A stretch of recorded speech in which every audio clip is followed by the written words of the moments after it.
My name is Jeffrey King. I'm an assistant professor of political science in the Department of International Studies at AUS. My research mostly focuses on the intersection between political economy and human rights. And pertaining to this particular project, I have published on the connection between bilateral investment treaties and human rights. Sweatshops are ultimately a symptom of the globalization, the liberalization of international trade, in which states have engaged in races to the bottom, where they are trying to lower the level of labor rights that they have to produce cheaper products for multinational corporations. And the types of human rights violations that take place within sweatshops generally tend to be around labor rights, in which sweatshops are comprised of facilities that employ younger people, so sometimes as young as 5 or 6 years old. In that case, a clear violation of international labor standards through the ILO. They also tend to provide not opportunities for poor people, but at such poor conditions in which they have to work like 80 plus hours a week in very poor conditions where there's low ventilation. There may not be any safety standards, which explains why in certain sweatshops in Bangladesh, in particular, related to textiles, they have had fires that have killed hundreds of people who were unable to escape. So, the majority of the human rights violations that take place within sweatshops involve the violation of labor rights. What has the international community done to stop these violations taking place in sweatshops is pretty simple. There has been an outcry at various points in time, if we recall the situation with sweatshops and Nike in particular. But what has the international community actually done to solve the issue of sweatshops is not much.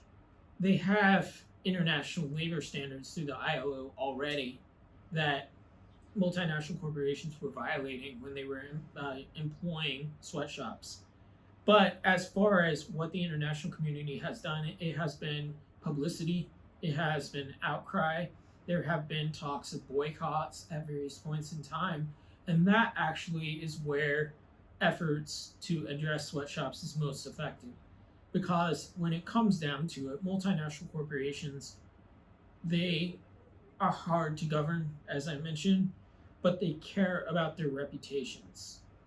And because they care about their reputations, if there is a significant enough outcry, then oftentimes they will respond by addressing these issues.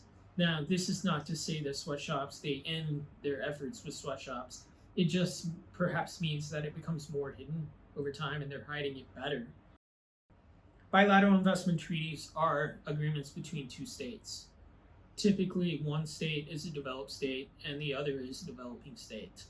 The idea behind bilateral investment treaties is that by coming to an agreement with a developing state is going to be able to attract greater foreign direct investment and greater investment in general from the developed state, because bilateral investment treaties set the rules. It's essentially a contract, sets the rules between how the investments of multinational corporations from the developed country are going to operate within.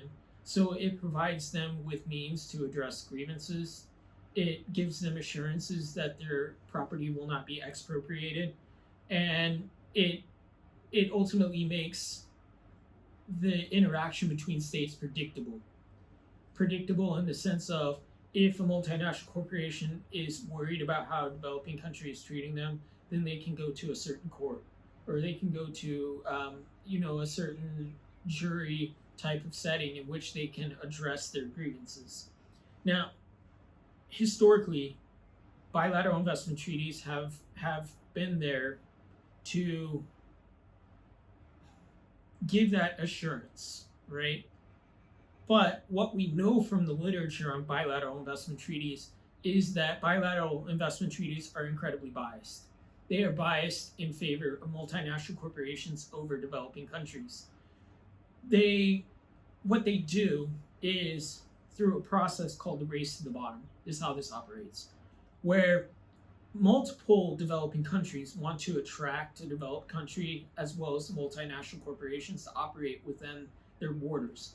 And so they compete with each other to attract these states and these companies.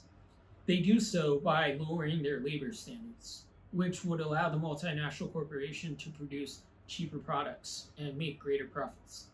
But as they're lowering their labor standards, other countries are lowering their labor standards as well. And it's a race to the bottom. Who can set their labor standards at the lowest point possible in order to attract the developed nation. And so what happens is that once that lowest rung state attracts a developed nation to sign a bilateral investment treaty, they go in, they negotiate. It's very low labor standards, right? Where multinational corporations can basically get away with anything that they want. And they sign this treaty. This treaty locks in the labor standards that are very low and provides mechanisms in which multinational corporations can prevent the developing country from actually improving them afterwards. So what it means is that bilateral investment treaties are entirely to the advantage of multinational corporations. They can stop any change in labor rights from taking place. And in fact, even attempts to address labor rights violations in an international court, for example, hurts the reputation of the developing nation to the point where other countries don't want to deal with them. The sad thing here is that every single study that we have today shows that bilateral investment treaties do not actually increase foreign direct investment for developing nations.